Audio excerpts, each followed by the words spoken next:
ஒரு காலர் லைனில் இருக்காங்க. ஹலோ சார், வணக்கம் சார். வணக்கம், சொல்லுங்கள் சார். சார், நான் ரெகுலராக உங்கள் ப்ரோக்ராம் தொடர்ந்து பார்த்துட்டு இருக்கேன். நன்றி, சொல்லுங்கள். ரொம்ப நல்லா இருக்கு சார். எனக்கு ஒரு டவுட்டு. சொல்லுங்கள் சார், சொல்லுங்கள். இப்போ எனக்கு 28 வயசு ஆகுதுங்க. சரிங்க.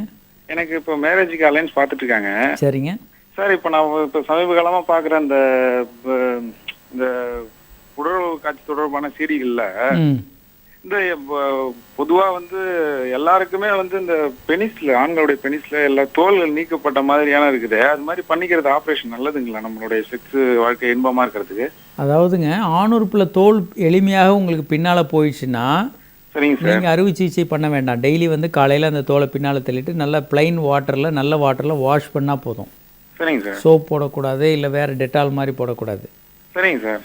அல்லது அந்த தோல் டைட்டாக இருக்குது, அதை பின்னால் தள்ள முடியலைன்னா உள்ளே வந்து ஸ்மெக்மா என்ற ஒரு திரவம் வந்து சுரக்கும். அது வந்து பவுடர் மாதிரி ஒட்டிகிட்டு இருக்கும் வெள்ளையாக. சரிங்க சார். இது என்ன ஆகுன்னா, ஆண்களுக்கு ரொம்ப ரேராக கேன்சர் உண்டு பண்ணலாம். சரிங்க சார். பெண்களுடைய கர்ப்பவாயில் போய் கேன்சர் உண்டு பண்ணலாம். சரிங்க சார். ஒரு துர்நாற்றத்தையும் உண்டு பண்ணும், ஏன்னா அந்த இடத்த நீங்கள் க்ளீன் பண்ண முடியாததுனால. சரிங்க சார். அந்த மாதிரி. அல்லது சில பேருக்கு வந்து இந்த தோல் மூடிட்டு ரொம்ப டைட்டாக இருந்ததுன்னா முதலிரவில் வந்து தோல் வந்து பின்னால் தள்ளப்பட்டு, ஃபோர்ஸிபிளாக நீங்கள் செக்ஸ் பண்ணும்போது பின்னால் தள்ளப்பட்டு. Sir, sorry for the interfere. எனக்கு அந்த மாதிரி சில டைமில் சுயம் பண்ணும்போது அந்த எனக்கு நல்லா தெரியுது சார், ரொம்ப டைட்டாக இருக்குது. அப்புறம் வந்து மற்ற நேரத்தில் ரொம்ப சிறுத்து போயிடுது. எனக்கு நானாகவே நினச்சிக்கிறேன். பட் அந்த மாதிரி நம்ம தோல் நீக்கிட்டாலோ இல்லை உள்ளார போயிட்டாலோ, ஃப்ரீயாக பின்னாடி போயிட்டாலோ நம்மளால் நிறையா இன்ட்ரெஸ்டாக பண்ண முடியும் அப்படின்னு நான் கேள்விப்பட்டேன். அதுக்காக தான் சார் ஆப்ரேஷன் பண்ணிக்கலாமா? எனக்கு அது மாதிரி ஃப்ரீயாக ஆகலை, அதனால தான் கேட்குறேன். தோல் மூடி இருந்தால் ஆப்ரேஷன் நீங்கள் பண்ணிக்கலாம், ஒன்றும் கவலைப்பட வேண்டாம், அது நல்லது தான். அதனால் ஒன்றும் பயப்பட வேண்டாம். ஒன்றும் பயப்பட வேண்டாங்க, பண்ணுறதும் நல்லது தான். பண்ணாமல் இருந்தாலும் ஓகே. உங்களுக்கு நல்லா இருக்குது, பிரச்சனை இல்லைன்னா பண்ண வேண்டாம். பிரச்சனை இருந்தால் கண்டிப்பாக பண்ணிக்கோங்க, அதுதான் அதனுடைய தீர்வு. அப்போது நம்ம திருவனந்தபுரத்தில் நடந்த இந்த விஷயத்தை பற்றி பேசிகிட்டு இருக்கோம். இவருக்கு வந்து 30 ஆண்டு கடுங்காவல் தண்டனை கொடுத்துருக்காங்க. இதில் வெளியே தெரிந்த விஷயங்களை நம்ம இப்போ பார்க்குறோம். ஆனால் வெளியே தெரியாமல் இந்தியா முழுவதும் பல இடங்களில் இந்த பிரச்சனைகள் நடந்து கொண்டு இருக்குது. இதனால தான் நம்ம என்ன சொல்கிறோன்னா, குழந்தைகளுக்கு வந்து பாலியல் கல்வி அவசியம்ன்றோம். குறிப்பாக பெண் குழந்தைகளை அப்யூஸ் பண்ண முடியும். இந்த ஆசிரியர் செய்ததே ஒரு உதாரணம்.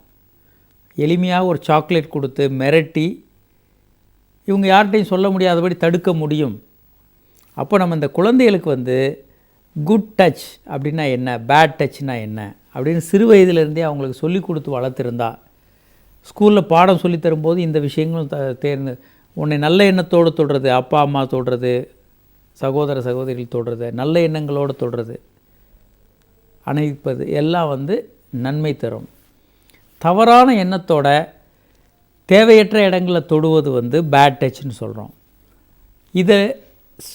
இதை செய்ய ஆரம்பித்தோடனே நிறுத்துங்க, ஸ்டாப் அப்படின்னு சொல்லணும். இந்த மாதிரி நடந்தது பெற்றோருக்கு உடனே சொல்லணும். இது உன்னுடைய தவறல்ல, நீ பெற்றோருக்கு இதை ரிப்போர்ட் பண்ணேன்னா தான் சரியான விஷயம் அப்படின்ற மாதிரி அந்த குழந்தைகளுக்கு போதிக்கப்பட்டால் ஒழிய குழந்தைகள் இதை சொல்லாது. குழந்தைகளுக்கு ஒரு பய உணர்வு வந்துடும். யாராவது இது மாதிரி பண்ணாங்கன்னா இது சம்மந்தமான பய உணர்வு வந்துடும். இதுக்காக தனக்கோ தன் வீட்டில் இருக்கவங்களுக்கோ தீங்கு வரும் அப்படின்னு பயந்து போய் யார்கிட்டையுமே குழந்தைகள் இதை சொல்லாது. இது போன்ற ஆசிரியர்கள் திரும்ப திரும்ப அந்த குழந்தைகளை பலாத்காரம் பண்ணி கிட்டத்தட்ட அந்த குழந்தையிலேயே வாழ்க்கையை நாசம் பண்ணிடுவாங்க. இதுதான் நம்ம செக்ஸ் கல்வி என்று சொல்வது.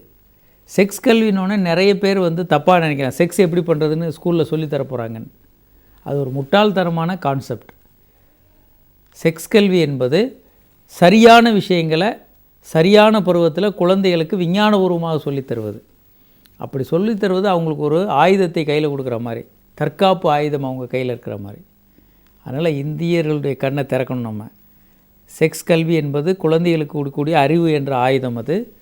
அதை பயன்படுத்தி கொடுக்கணும். அப்படி கொடுக்கலன்னா இதே போல் பல்வேறு ஹரிதாஸ்கள் உருவாக்கிட்டு இருப்பாங்க உலகம் முழுவதும், இந்தியா முழுவதும். இவர்கள் சைலண்ட்டாக பண்ணிக்கிட்டு அவங்க பெண் குழந்தைகளை கெடுத்துட்டு இருப்பாங்க. ஆண் குழந்தைகளையும் இந்த மாதிரி தவறான பழக்கத்துக்கு உண்டாக்கலாம்.